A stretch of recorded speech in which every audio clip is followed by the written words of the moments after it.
400 peças contam os 200 anos da história da Vista Alegre no Palácio Nacional da Ajuda, na exposição Rumo ao Infinito, que hoje visitamos. Mais à frente ouvimos o escritor João Tordo sobre Os Dias Contados, o novo policial que faz regressar a personagem Pilar Benamor.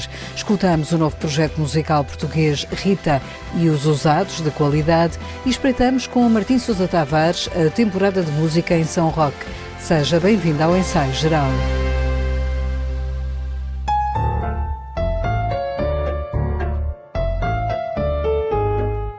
Rodrigo Leão compôs esta banda sonora para a exposição Rumo ao Infinito, que celebra os 200 anos de criatividade da Vista Alegre e que poderá visitar no Palácio Nacional da Ajuda, em Lisboa. Até 31 de maio do próximo ano, esta mostra expõe peças icónicas da centenária marca portuguesa e revela também o que são os bastidores da criação, desde a pasta de argila até às peças em cru, passando por criações de artistas contemporâneos como Joana Vasconcelos ou Pedro Cabrita Reis. Com curadoria de Filipe Oliveira e Anísio Franco, a exposição reúne 400 peças escolhidas a dedo. Foi, antes de tudo, a questão artística. Fizemos uma escolha de peças que fossem significativas, acompanhando naturalmente os movimentos da história da arte, desde o período romântico ao naturalismo. O que nós verificámos também é que havia momentos em que a Vista Alegre, em termos artísticos, acompanha completamente os movimentos daquele período, mas até, de alguma forma, antecipava-se. Foram dias e dias a ver, até encontrar as peças ideais para criar esta ideia de que a Vista Alegre é um grande promotor dos grandes momentos das artes em Portugal. Filipe Oliveira, justamente estes artistas portugueses, mas não só, que foram colaborando com a Vista Alegre ao longo dos anos, espelham a arte no nosso país também ao longo destes 200 anos? Sim, espelham uma história da criação que até há muito pouco tempo era separada da ideia da arte, porque havia a ideia da cerâmica quase como, não artesanato, mas como uma arte menor, e o que eu acho que esta exposição faz é mostrar que esta criação destes artistas que colaboraram com a Vista Alegre, ou que trabalhavam na Vista Alegre, ou que eram os diretores de fábrica da Vista Alegre, estavam ao nível de muitos outros artistas que se víamos nos museus, ou que ainda hoje estudamos na história mais tradicional da arte em Portugal. A exposição conta com a consultadoria da diretora do Museu Vista Alegre. Filipa XIV explica a operação de logística complexa que foi trazer as peças para Lisboa. Do acervo artístico são cerca de 400 peças e foi fascinante fazer isto com duas pessoas que também estão fora da instituição. E depois a parte de conseguir tratar toda esta coleção de 400 peças, porque um processo muito lento, demorado, desde restauros, conservação preventiva, limpeza, depois toda a logística de embalagem, transporte, trazer para aqui. Mas a Vista Alegre é uma empresa com equipas ótimas, excelentes, muito completas, e o trabalho foi possível também graças à cooperação de todas as equipas. Uma das preocupações dos curadores, Anísio Franco e Filipe Oliveira, foi encontrar o equilíbrio entre as peças Vista Alegre e o espaço do Palácio Nacional da Ajuda. As salas são imponentes, são as salas de aparato do Palácio, desde logo aqui a sala de João IV ou a sala dos embaixadores, e uma das nossas preocupações imediatas foi exatamente isso: não esconder o próprio Palácio, não sobrepor a exposição ao Palácio. E esse desafio foi lançado ao designer da exposição, e o Nuno Guzmão fez um trabalho extraordinário. A exposição funciona como uma espécie de caixa de joias. As joias são as peças da Vista Alegre, mas o edifício está cá e está inteiro. O gênio do Nuno Guzmão foi conseguir este diálogo equilibrado, porque não era não só o Palácio a pagar a exposição, mas a exposição a pagar o Palácio. Portanto, como é que conseguíamos os dois muito fortes? Conseguimos fazer esse jogo, e eu acho que o Nuno é genial em fazer este equilíbrio que faz os dois ressaltar, e os dois estão como grandes protagonistas. O designer da exposição, Nuno Guzmão, explica o diálogo que criou entre essa caixa de joias onde o público vê as peças e à volta os bastidores da fábrica com a sua matéria-prima. O interior eu chamo-lhe o tempo, porque são 200 anos, eu consigo virar a cabeça e fazer a volta aos 200 anos, e a parte de fora, o corredor, eu chamo-lhe a matéria, que é onde temos a matéria em estado bruto e as várias fases dela, e que depois damos a volta, e quando chegamos a um ponto vamos ter a sala onde está a peça da Claire Tomway, onde aí está a matéria em estado puro mesmo, líquido, não é? A porcelana líquida. Portanto, é literalmente tempo e e matéria, que eu acho que são duas palavras interessantes e que definem para mim aquilo que faz da Vista Alegre o que é, o tempo que tem e uma matéria maravilhosa. A fechar a exposição, uma instalação da artista britânica Claire Towney, uma cascata gigante de barbotina, a matéria a partir da qual nascem as peças Vista Alegre, com o barulho dessa cascata em fundo, onde a argila escorre e volta a ser reciclada. A artista explica-nos o conceito. The work is called Continuum. A peça chama-se Continuum e é sobre o ciclo da argila, da experiência dos materiais. Há gerações de famílias que trabalham para a Vista Alegre, então este trabalho não é só sobre o legado, é também sobre o futuro. It's not a legacy, but it's the future. Na exposição encontramos João Pinto Basto. Ele é descendente do fundador da Vista Alegre e atual diretor do Clube de Colecionadores, sendo que a mostra honra a marca. E a Vista Alegre, eu acho que tem no seu DNA esta vontade expressa de colaborar e de se envolver no mundo das artes. Enfim, desde o início que houve a preocupação de contratar um mestre pintor, nomeadamente Rousseau, que foi o primeiro mestre da Vista Alegre, da pintura da Vista Alegre, contratar os melhores para desenvolver a arte da porcelana. E ao longo da sua história, a Vista Alegre, de facto, teve momentos de grande rasgo artístico e que são muito evidentes aqui nesta exposição. Sempre com o objetivo de ir um bocadinho mais além e de traduzir nas suas peças os gostos das diferentes épocas. Enfim, esta exposição chama-se Rumo ao Infinito. Sabemos que para fazer esse caminho para o infinito precisamos de nos ligar cada vez mais ao mundo artístico, aos artistas e aos ilustradores, aos pintores, sendo certo que essa colaboração é absolutamente decisiva para esse infinito que queremos alcançar. A exposição Rumo ao Infinito, Vista Alegre 200 anos de criatividade, com banda sonora original de Rodrigo Leão, para ver no Palácio Nacional da Ajuda até ao final de maio do próximo ano.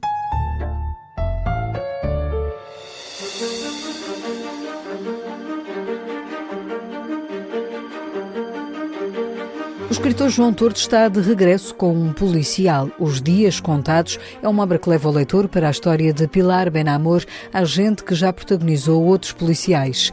A Tordo perguntámos se foi a personagem ou se foram os leitores que pediram que Pilar Benamor regressasse às páginas de um livro. Foi as duas coisas. Os leitores têm muito interesse por esta personagem. Graças a Deus tem sido uma personagem muito querida entre os leitores e, portanto, as pessoas perguntavam constantemente quando é que ia sair mais um livro, etc. Eu não me senti pressionado, mas havia também um lado meu que queria dar muito continuidade à história e o meu plano inicial era continuar a história para a frente e depois, por uma série de circunstâncias pessoais e uma viagem de família que acabou de maneira um bocadinho mais dolorosa para mim, porque fui à neve com toda a minha família e acabei por ter um acidente, e esse acidente levou-me a um tempo prolongado de recuperação. Percebi então que a história devia começar de outra maneira, que se calhar o melhor não era ir para a frente, mas ir para trás. E Os Dias Contados acaba por ser uma exploração dos primeiros dias da Pilar na Força Policial e, portanto, o livro, em relação a Águas Passadas, recua 6 anos. João Tordo quis assim explorar o passado da vida de Pilar Benamor. Pelo meio, a realidade acabou por se intrometer e inspirar o livro, até porque, tal como João Tordo, uma das personagens, Flores Baltazar, também sofre um acidente na neve. A vida a intrometer-se está-me sempre a acontecer, não é? Portanto, muitos dos meus planos acabam sempre gorados. É muito raro ter um plano para um livro e depois as coisas correrem como eu achava que iam correr. É sempre diferente.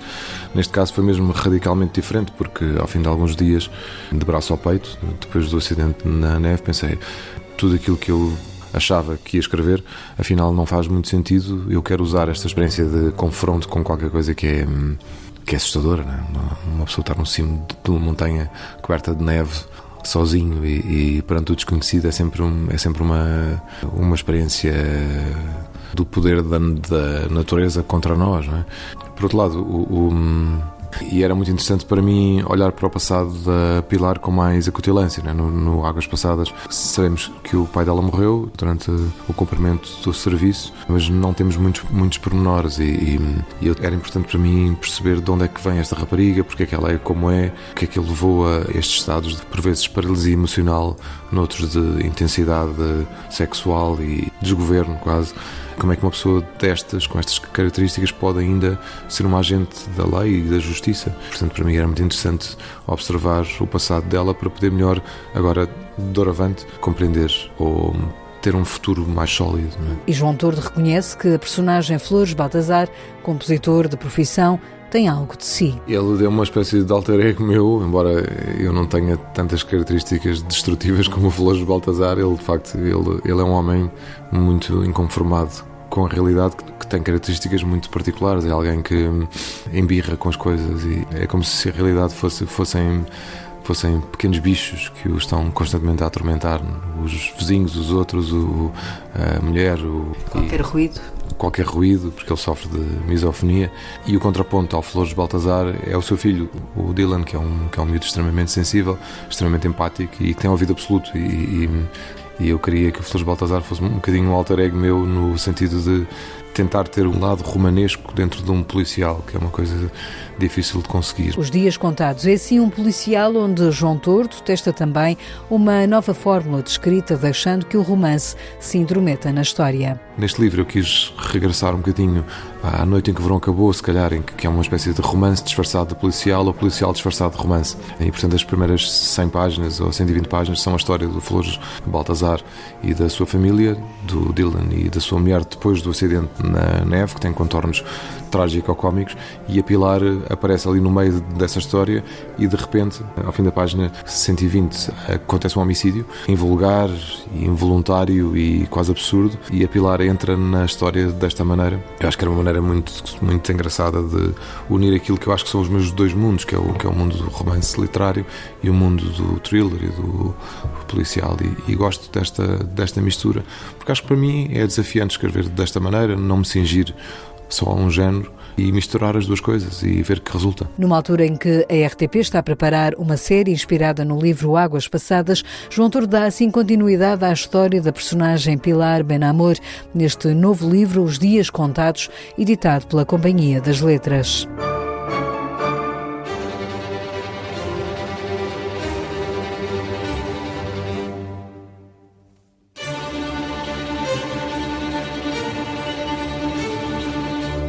É já na próxima quarta-feira que começa mais uma temporada de música em São Roque.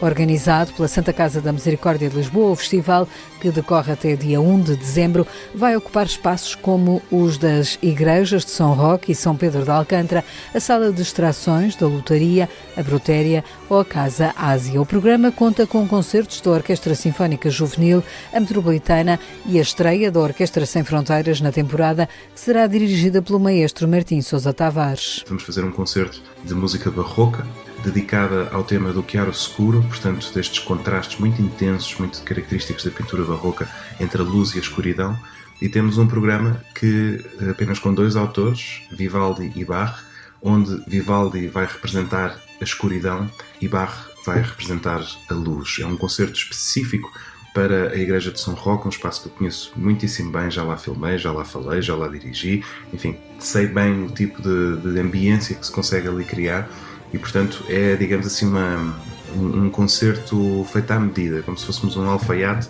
a desenhar um fato musical para aquele espaço da Igreja de São Roque. Vai ser um concerto que, para além da Orquestra Sem Fronteiras e da minha direção, conta também com a Joana Valente, mezzo-soprano. No mesmo dia do concerto, a 28 de novembro, o maestro Martim Sousa Tavares vai também promover mais uma iniciativa Ouvidos para a Música, às 4 da tarde, no Espaço da Brutéria. Neste encontro com o público, o maestro vai dar continuidade ao trabalho de traduzir a música para todos os ouvidos.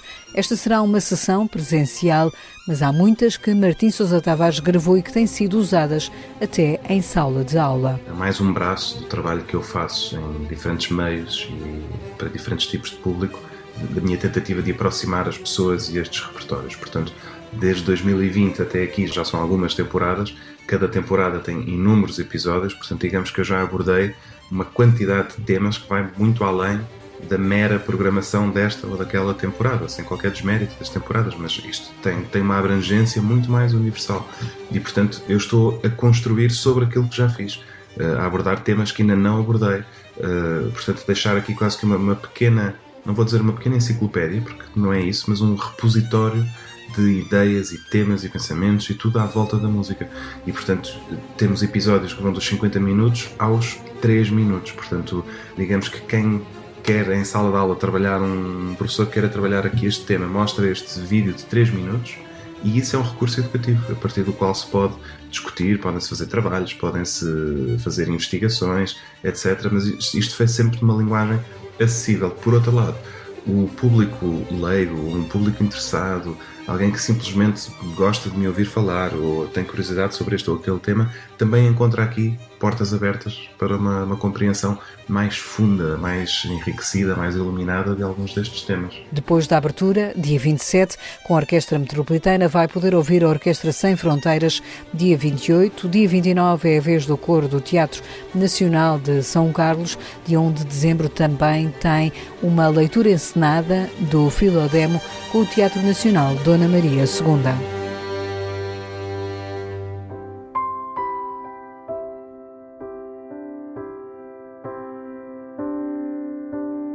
Morramos ao menos no Porto. É o nome do livro que será editado no próximo ano e com o qual o escritor Francisco Mota Saraiva venceu esta semana o Prémio Literário José Saramago. É um dos destaques que Guilherme de Oliveira Martins, o nosso colaborador do Centro Nacional de Cultura, nos traz esta noite. Francisco Mota Saraiva acaba de ser galardoado com o Prémio José Saramago, o que confirma a qualidade manifestada há pouco, quando recebeu o Prémio Literário Revelação Agostina Bessa Luís pelo seu romance Aqui Onde Canto e Ardo, já editado pela Gradiva e que constitui uma excelente promessa que agora é reiterada. Trata-se da saga de uma família que a história portuguesa do século XX faz existir entre 3 continentes: Ásia, Índia, África, Moçambique, Europa, Portugal. A diversidade imaginária desses 3 mundos é dada através de narrativas da memória de alguns dos principais elementos da família que recordam diferenças promotoras de violências diversas, das dores e angústias do poder sob as suas diferentes formas. Aproximando-se o centenário do nascimento de Alexandre O'Neill, destaco a reedição pela Assírio Alvim da sua primeira obra, Tempo de Fantasmas, que nos permite redescobrir as qualidades que ao longo da vida literária se afirmaram plenamente, bem como a reedição de No Reino da Dinamarca, um dos clássicos do poeta consagrado. Ainda no campo da poesia, recordo os poemas reunidos de Pedro Mexia, que já aqui referi, na Tinta da China, e O Centro da Terra, de José Tolentino Mendonça, na Assírio Alvim. A imprensa nacional publicou, por ocasião do centenário de Mário Soares, a história contada com Maria João Avilés. Trata-se de um notável percurso apresentado com saber e conhecimento em 3 partes: ditadura e revolução, democracia e o presidente. Pode dizer-se que se trata de uma ilustração de quase um século da vida política portuguesa que aqui se encontra de uma forma irrepreensível apresentada. E se falo de Maria João Avilés, acrescento Eu Estive Lá, o livro da Dom Quixote. São 50 anos de democracia em conversas com os protagonistas: Marcelo Rebelo de Sousa, Jaime Gama, Rui Ramos, António Barreto, António Vitorino, Leonor Beleza, Aníbal Cavaco Silva, Artur Santos Silva, José Miguel Júdice, Paulo Portas, entre outros. Afinal, a democracia constrói-se em diálogo, no confronto das ideias, compreendendo-se que a cultura é o sal da democracia.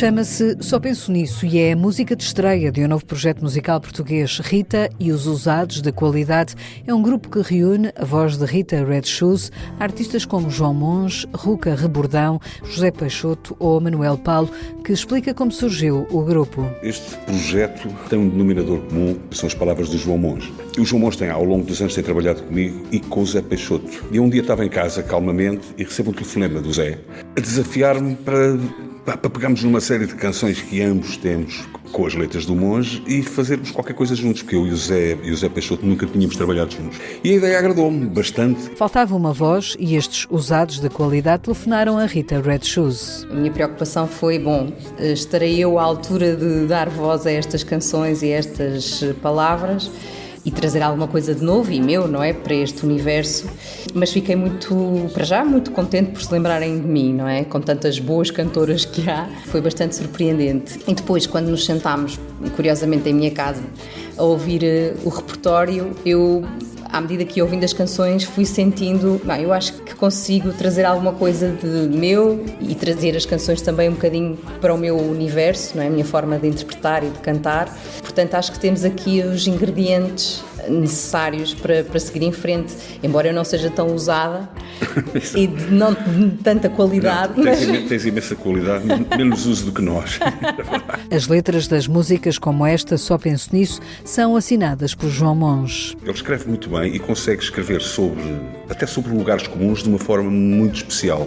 E habituado a trabalhar com o João Monge, é muito fácil pegar nas letras dele, ou seja, é preciso ter cuidado para não as estragar. Que são letras com gente dentro. Exatamente. E é um bocadinho isso, ou seja, são histórias, todas elas são pequenas histórias, muitas delas vistas de uma perspectiva feminina, o que é muito interessante, sendo ele um homem a escrever, não é? E daí também a facilidade que é para uma voz feminina, neste caso a minha, interpretar as palavras. É com Rita e os Usados da Qualidade que fechamos o ensaio geral desta noite, que teve sonorização de José Luís Moreira. Voltamos de hoje a 8 dias com novas propostas para si. Boa noite e bom fim de semana.